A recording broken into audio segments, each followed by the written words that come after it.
The teacher was afraid. She glanced numbly from the door and stared at the flag, which stood at the corner of the room. But she couldn't see the flag today. She was blinded by her terror, not only for herself, but mostly for them, her children. Boys and girls, I just want you to look in your journals now and just make sure that you did put something in about the field trip. Good morning, class. I'm your new teacher. Miss Warden, you are to report to the principal's office. What's going to happen to me?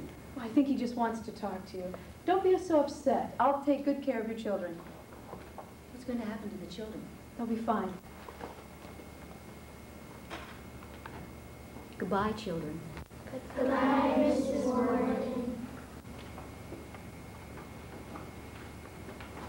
Children, I'd like you to listen very closely.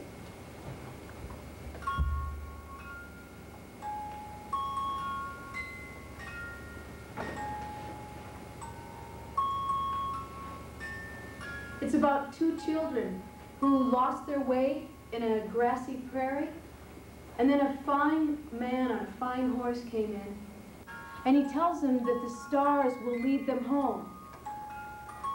So, now, how do we start? Mary, can you help me out? How do you know my name? Well, I know all of your names. I worked very hard to learn all of your names from this list. Where do we begin? With the Pledge of Allegiance. All right. Would you like to hold the flag? Sure.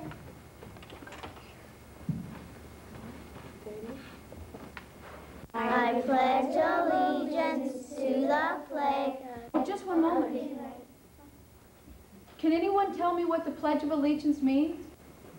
Did your old teacher tell you what it meant? She didn't say nothing. We just have to do it. Well, children, sit down. I'll take the flag. Well, your teacher should have explained it to you. Now, you can ask me any question. When you're saying the Pledge of Allegiance, you're giving allegiance to a flag. You're saying that the flag is more important than you.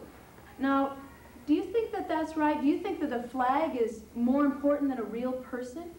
But the next part, to the republic for which it stands. It's like a sign.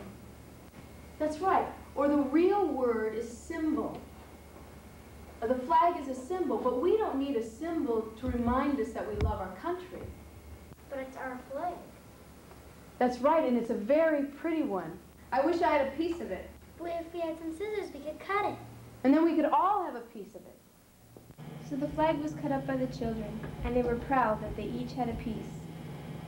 Ask me anything you like. A good teacher always answers questions. What's your name? Gretchen. That's pretty. Why do you wear those clothes? Well, I wear them because they're comfortable, and I like them. Now, each one of you will be receiving clothes just like this as a very special gift. But I don't want to wear those clothes. And what have you done with my daddy? Well, a lot of grown-ups and children had to go to school.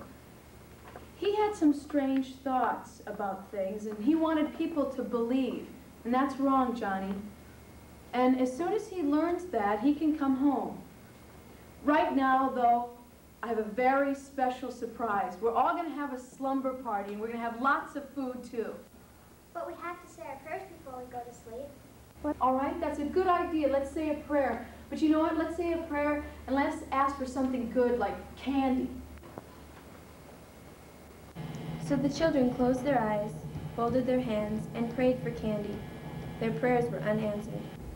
This time, let's pray to a new name. Let's pray to our leader.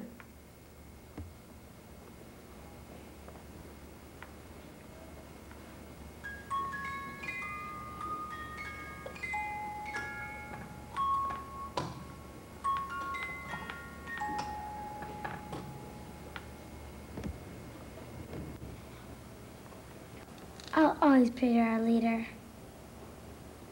Children will have lots of wonderful secrets together. The teacher waited for them to finish their candy. This is what she had been trained for, and she knew they would grow up to be good citizens. She looked out the window.